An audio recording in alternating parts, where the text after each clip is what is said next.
Simple U tube manometer. Simple U tube manometer म्हणजे काय, अशी यूट्यूब अशी ट्यूब होती आधी एक सर्क्युलर, कळलं, अशी यू शेपची ट्यूब होती. ट्यूब हे कसं आहे, सरळ आहे ना ट्यूब, तशीच यू कलरची शेप ट्यूब होती. ती ट्यूब काय केली आपण, एक टोक कुठं जॉईंट केलं या पाईपलाईनला. ही तुमची काय आहे, पाईपलाईन. पाईपलाईन म्हणजे तिकडनं पाणी किंवा लिक्विड जे आपल्याला, ज्याचं आपल्याला प्रेशर मोजायचं आहे, इकडनं आपल्याला लिक्विड सोडले ना, हे जे लिक्विड आहे ना, ते याच्या आतमध्ये काय आहे, लिक्विड आहे, त्याचं आपल्याला काय करायचं आहे, प्रेशर मोजायचं. कळलं. मग त्या मोजण्यासाठी आपण काय केलं, आधी हे जे यूट्यूब होतं ना, ही ट्यूब, या ट्यूबमध्ये आपण काय केलेलं, आधी इथं मर्क्युरी ठेवलेली अशी होती मर्क्युरी, इथून या लेवलपासून या लेवलपर्यंत, अशी वरती नव्हती, 0 0, इथून आपण मेजर करतो. बरोबर. म्हणजे इथं जी आहे ना, ही अशी इथं एक स्केल आहे, स्केल असते इथे एक अशी, नाही का, 0 1 2 अशी स्केल असते याला, त्या पट्टीच्या वरतीच. हे जे गोल पट्टी आहे ना, यालाच असं इथं लिहिलेलं असतं. जशी आपली स्केल असते ना, स्केलवरती कसं लिहिलेलं असतं, साध्या पट्टीवरती मार्किंग केलेलं असतं ना, तसंच या गोल कलरच्या पट्टीवरती इथं असं मार्किंग केलेलं असतं. इथं बाबा 0, इथं 1, असं इथं 2 असं लिहिलेलं असतं. तर आपलं मर्क्युरी जे 0 0 लेवलला होती, म्हणजे हे 0 0 लेवल ही तुमची इथं होती आधी. ठीक आहे. मग काय झालं, इकडनं तुम्ही पाणी सोडलं ना, तर त्या पाण्याच्या प्रेशरमुळे काय झालं, ही मर्क्युरी वर गेली. काय गेली, मर्क्युरी अशी होती ना आधी, इकडं पाण्याचं प्रेशर आलं, त्याच्यामुळे ती मर्क्युरी कुठे गेली, इकडनं अशी वर गेली. तर वर गेली, अगोदर वाटलं असं तुम्ही असं समजा, अशी होती, वाटलं असं 0 0 लेवलला नका समजू, तुम्हाला सोपं जाईल. असं होती समजा, वरती होती थोडीशी, असं समजा. चला ठीक आहे, वरती होती, इकडनं पाण्याचं प्रेशर आलं, हे समजा तुम्ही पाईपलाईन कनेक्ट केलं, इथं असं कनेक्ट केल्यामुळे काय आलं, इकडनं पाणी आलं असं सगळं. ठीक आहे. इथनं पाणी आलं, या पाण्याच्या प्रेशरमुळे काय आलं, ही मर्क्युरी खाली गेली या 0 लेवलला, आणि इकडनं कुठे गेली, वर गेली. कळतंय. हां. मग आता आपण हे जे H2 आहे, इथं मर्क्युरीची लेवल या 0 पासून कुठपर्यंत गेले, हे जे दाखवलं ना मर्क्युरी, ते काळ्या कलरनी पेन्सिलनी शेडिंग करा. कळलं. हां. आणि असं दाखवा. आणि इथं पाणी कसं दाखवा, हे लिक्विड ज्याचं आपल्याला मोजायचं ते असं लाईनने मारा. ठीक आहे. याची इथून ते इथपर्यंत हाईट किती, H2 आहे, आणि इथून ते याची सेंटर लाईन आहे ना पाईपलाईनची, तिथपर्यंत हाईट किती आहे, H1. मग तुम्हाला प्रेशर जर मोजायचं असेल PA, तर त्याचा फॉर्म्युला काय आहे, ρ2gH2 मायनस ρ1gH1. आता हे कसं आलं, ज्यावेळेस आपण डिटेलमध्ये शिकू त्यावेळेस बघूया. आत्ता फक्त फॉर्म्युला. याला काय बोलताना ρ2gH2 मायनस ρ1gH1. कळलं. याचा उपयोग कशासाठी असतो, प्रेशर मोजण्यासाठी. हे जे यूट्यूब मॅनोमीटर आहे ना, मॅनोमीटर जे आहे ना, त्याचा उपयोग कशासाठी असतो, प्रेशर मोजायला. ठीक आहे. मग आता तेच आपण जे बोललो आत्ता, तेच सगळं इथं इंग्लिशमध्ये. पहिलं कधी पण विचारलं तर सगळ्यात पहिल्यांदा पॉईंट सगळ्यात सिम्पल, की वरील प्रमाणे डायग्राम, आकृती वरील प्रमाणे आपण असं लिहायचो मराठीमध्ये, तेच इंग्लिशमध्ये. Figure shows simple U tube manometer. वरची फिगर काय दाखवते, सिम्पल यूट्यूब मॅनोमीटर दाखवते. बरोबर. पहिला पॉईंट समजला. हां. दुसरा पॉईंट, एक एंड आपण कुठं लावलाय, या पाईपलाईनला, आणि हा दुसरा एंड कुठे आहे, ओपन आहे. मग तेच लिहिलं, one end of tube is connected to pipe through which fluid is flowing. जिथून तुमचं फ्लुइड काय होते, फ्लो होते, पाणी जात आहे ना. थ्रू विच म्हणजे च्यामधून. कशाच्या मधून, या पाईपलाईनच्या मधून. One end is connected to pipeline through which fluid is flowing, जिथून पाणी जात आहे. And other end of tube is open to atmosphere. Atmosphere म्हणजे काय, वातावरण, बाहेर, ओपन आहे. समजलं पॉईंट. हां. तिसरा पॉईंट, याचा शेप इज यू टाईप, म्हणून त्याला काय म्हणायचं, it is called as U tube manometer. म्हणून आपण असं तुम्हाला आता आठवणार नाही इंग्लिशमध्ये, म्हणून म्हणजे काय, लक्षात ठेवा. इट इज कॉल्ड, म्हणून म्हणजे काय, it is called as U tube manometer. कळालं. हां. चौथा पॉईंट काय, आपण बोललो की याचा प्रेशर मोजण्यासाठी वापर करतात. मग तेच लिहिलं, इट इज युज्ड. या वापर करतात म्हणजेच काय, use. It is use to measure. Measure म्हणजे काय, मोजणे. काय मोजण्याला, positive as well as negative pressure. Positive पण प्रेशर मोजू शकतो आणि निगेटिव्ह पण प्रेशर असतो. कळलं. आणि आपण इथं लिक्विड कोणतं वापरलेलं, mercury. Mercury is used as reference liquid. याच्या आतमध्ये रेफरन्स लिक्विड कोणतं घेतलेलं आपण, मर्क्युरी घेतलेलं. रेफरन्स लिक्विड म्हणजे अगोदर कोणतं लिक्विड होतं ते, त्याला काय म्हणतात, reference liquid. Liquid for measurement. समजले पॉईंट. अवघड काय आहे का, काहीच नाही. मराठीत समजलं तर समजलं. आता हे तुम्हाला शब्द तुम्ही पहिल्यांदा ऐकले म्हणून अजून अवघड वाटते. हेच शब्द जर तुम्ही पाठ केले हळूहळू हळूहळू 10-15 दिवस 1 महिना तर हे काहीच नाही वाटणार. कळलं. हे तुम्ही पहिल्यांदा शब्द ऐकताय म्हणून तुम्हाला अवघड वाटतं. या सेमिस्टरला त्रास होईल, पुढच्या सेमिस्टरला काहीच वाटणार नाही. सगळे शब्द तुमचे पाठ झालेले असतात. कळलं. मी तुम्हाला अगोदर पण सांगितले, जे शब्द तुम्हाला येत नाही, मेजर्ड मोजणे, पॉझिटिव्ह म्हणजे पॉझिटिव्ह, निगेटिव्ह म्हणजे निगेटिव्ह, मेजरमेंट म्हणजे मोजलेलं, रेफरन्स लिक्विड म्हणजे बेसिक लिक्विड, बेस लिक्विड असं. लिक्विड म्हणजे काय, पाण्यासारखं द्रव पदार्थ, बरोबर. थ्रू विच म्हणजे च्यामधून, बरोबर. ॲटमॉस्फिअर म्हणजे काय, वातावरण. इट इज कॉल्ड म्हणजे त्याला असं म्हणतात, व्याख्या, त्याची डेफिनेशन असं. कळतंय का. हां. आता burdens pressure gauge. Burdens pressure gauge आपण सगळ्यांनी गाडीमध्ये हवा भरलेली आहे, ते बर्डन्स प्रेशर गेज त्याला म्हणतात. गाडीमध्ये जे हवा भरतो ना आपण, मोजतो, त्यालाच काय म्हणतात, अशी प्रेशर गेज तुम्ही सगळ्यांनी बघितलेली आहे कंपनीमध्ये. आपण काय करतो, समजा आपण हवा चेक करतोय, इकडनं ही तुमचे कनेक्शन आहे, जिकडनं तुमचं फ्लुइड इन म्हणजेच काय, जे तुम्हाला मोजायचं आहे, ज्याचं प्रेशर तुम्हाला मोजायचं आहे.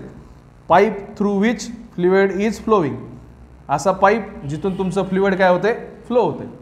मग आता हे अगोदर कसं असतं, तुमची ही ट्यूब आहे, ही ट्यूब या स्केलला कनेक्ट केलेली आपण. कळलं. आता तुम्ही ज्यावेळेस इकडनं हवा सोडताल किंवा काही पण तुम्ही फ्लुइड सोडताल, ते फ्लुइड असं इकडनं येणार. अगोदर हे कसं आहे, सर्क्युलर आहे याचं सेक्शन, म्हणजे गोलाकार सेक्शन याचा, बरोबर. दिसतंय का, हे गोल आहे ना ट्यूब. हां. मग आता हवा किंवा काहीतरी आल्यावरती काय होणार, ट्यूब सरळ होणार. ट्यूब काय होणार, tube becomes straighten. Circular section becomes linear. इंग्लिशमध्ये काय म्हणतात, लिनियर. सरळ म्हणजेच काय, लिनियर.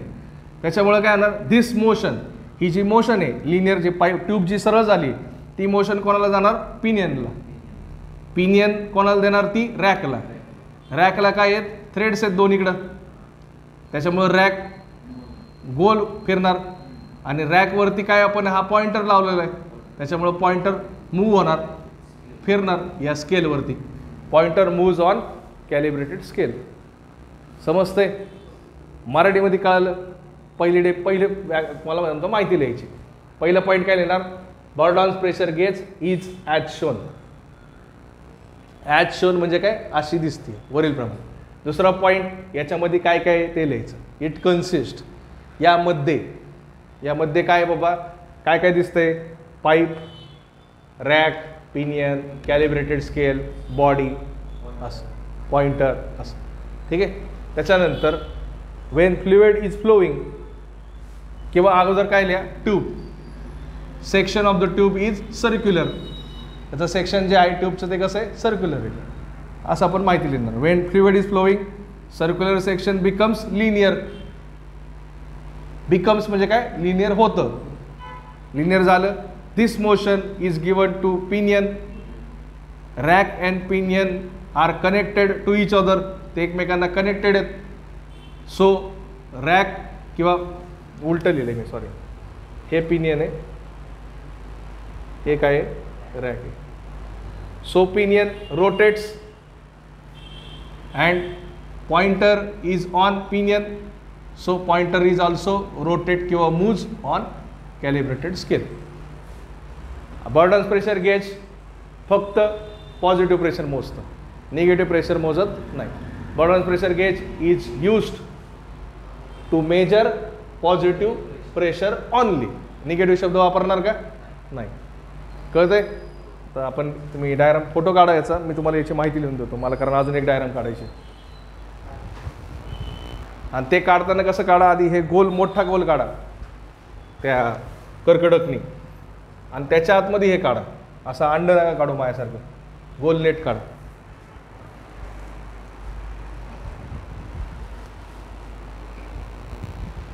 काय लिहिले पॉईंट पहिला, burdens pressure gauge is as shown above. तुम्ही डायग्रामवरती काढणार ना, त्याच्या खाली हे लिहिणार आहे बर्नस प्रेशर गेज वरील दाखवल्याप्रमाणे, त्याचा अर्थ पहिल्या पॉईंटचा समजला. दुसरं पॉईंट याच्यामध्ये काय आहे, इट कन्सिस्ट म्हणजे यामध्ये, याचा अर्थ काय, यामध्ये काय काय आहे, सगळे नावं लिहायचे, pinion, rack, arrangement, body, pointer, calibrated scale, pipeline, तेच लिहिलं इथं सगळं, कळलं. तिसरा पॉईंट वेन, आता काम, when fluid is flowing, when ज्यावेळेस फ्लुइड इकडनं आतमध्ये येतं, when fluid is flowing through the पाईपच्या आतमध्ये येतं. सर्क्युलर शब्द लक्षात ठेवा किंवा इलेप्टिकल शब्द लक्षात ठेवा, दोन्हीपैकी काही पण. Circular section of tube, circular section ट्यूबचं जे आहे, हे ट्यूब हे बॉडी नाही, सर्क्युलर हे ट्यूब आहे. सर्क्युलर ट्यूब जे आहे ते कसं होतं, स्ट्रेट होतं, बरोबर. जसं आपण पाईप, समजा आपण नळाने पाणी भरतोय, त्याच्यामध्ये आपण नळ घेतला, पाणी आल्यावरती कसं सरळ लगेच सरळ होतं, हां तसंच ते स्ट्रेट होण्याचा प्रयत्न, स्ट्रेटन, त्याला काय बोलतात, स्ट्रेटन. स्ट्रेट शब्द आहे आणि त्याला फक्त ENED लावलं आहे, कळलं, स्ट्रेटन होतं. ती जी मोशन आहे ती कोणाला देतो आपण, रॅक अँड पिनियन अरेंजमेंटला. दिस मोशन इज गिवन, देणे, कोणाला दिली, रॅक अँड पिनियन अरेंजमेंटला. इकडनं ही मोशन कोणाला आली, इकडं रॅक अँड पिनियन अरेंजमेंटला. त्याच्यामुळं पिनियन काय होतंय, रोटेट होतंय. सो पिनियन रोटेट्स, गोल फिरते. Pointer is mounted on pinion, हा जो पॉइंटर आहे हा पिनियनवरती माउंट आहे, त्याच्यावरती आहे. सो इट ऑल्सो मूव्ज, ते पण रोटेट होतं किंवा मूव्ज होतं, फिरतं. And gives reading on calibrated scale, ते मूव्ह झाल्यावरतीच काय होते, रीडिंग देतं आपल्याला. आता इथं दाखवलं डायग्राममध्ये, किती दाखवते प्रेशर, 2 काहीतरी दाखवते ते प्रेशर, समजतंय. पॉइंटर मूव्ज म्हणजेच काय, पुढं जाणे. Pointer move on calibrated scale, या स्केलवरती काय होते, पॉइंटर आपल्याला रीडिंग दाखवतं. Bourdon pressure gauge is used to measure positive pressure only, Bourdon pressure gauge फक्त पॉझिटिव्ह प्रेशर मोजण्यासाठी वापरतो, कळालं.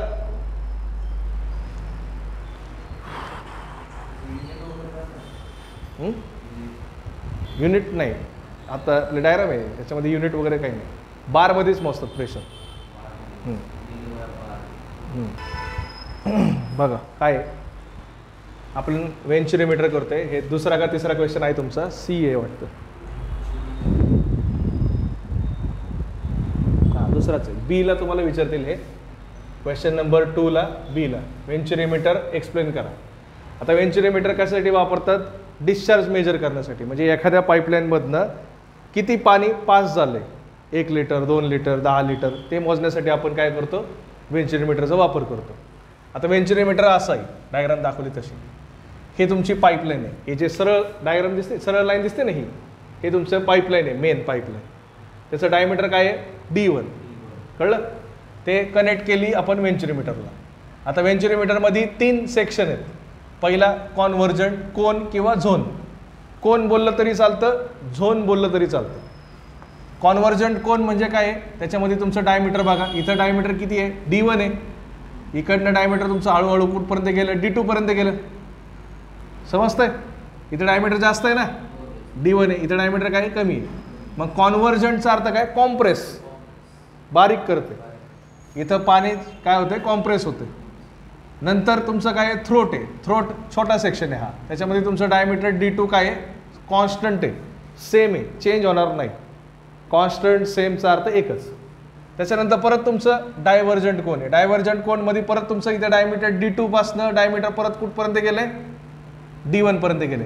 हे काढताना हे जे डिस्टन्स आहे आणि हे जे डिस्टन्स आहे हे सेम दाखवायचं, कळलं.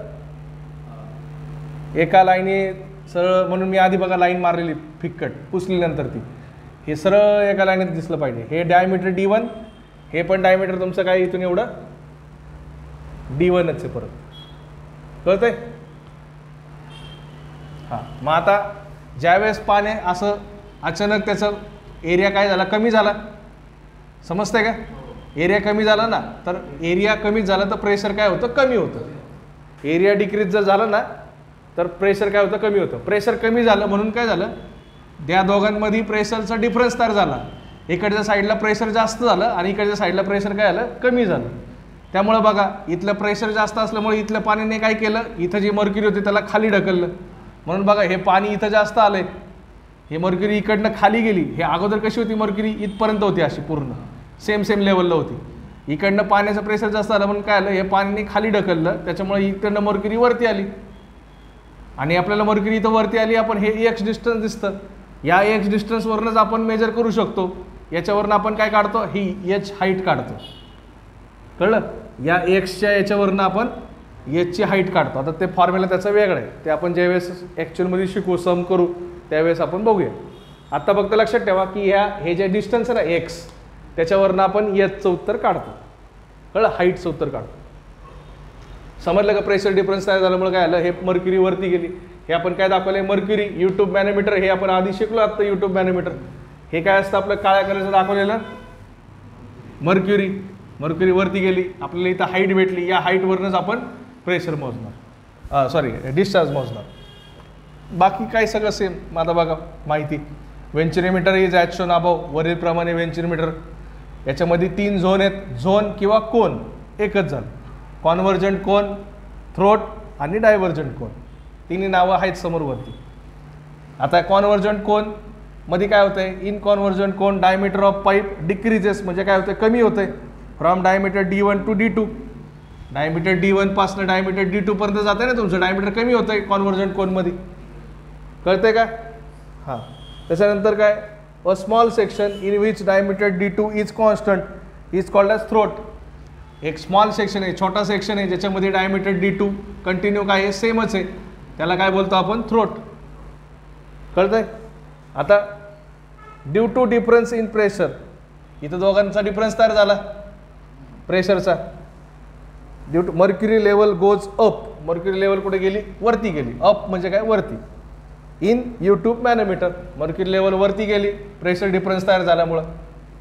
From which we can measure discharge, त्याच्यापासून आपण काय मेजर करणार आहे, डिस्चार्ज मेजर करणार. आता डायव्हर्जंट कोनची माहिती. डायव्हर्जंट कोनची जी लेंथ आहे ही या डायव्हर्जंट कॉन्व्हर्जंट कोनपेक्षा काय आहे, 3 ते 4 पटींनी मोठी आहे. कळतं, तेच लिहिलंय. Divergent cone is 3 to 4 times larger than convergent cone. कळतंय, हां. To avoid separation. हे असं का बरं केलं आपण, जर आपण असं नाही केलं तर पाणी काय होतंय, पुढं जाणारच नाही, सेपरेट होऊन जाईल. इकडचं पाणी वेगळं आणि इकडचं पाणी वेगळं. मग असं अवॉइड करायचं, असं नको आहे आपल्याला, असं व्हायला नाही पाहिजे. म्हणून आपण काय केलं, याची लेंथ काय केली, याच्यापेक्षा काय केली, 3 ते 4 पट वाढवली. Divergent cone angle is 5 to 7 degree. याचा अँगल जो आहे तो किती आहे, 5 ते 7 डिग्री आहे. आणि डिस्चार्ज मेजर करण्यासाठी तुमचा हा फॉर्म्युला आहे, तो फॉर्म्युला पाठ करा. आठवलं तर ठीक, नाही तर कमीत कमी ते 5 पॉईंट तरी लिहा. या डायग्रामला तुम्हाला 2 मार्क आहेत, याला 2 मार्क आहेत. एवढं जरी लिहिलं तरी सफिशियंट, तुम्हाला 4 मार्क देऊन टाकतील ते. कळतंय.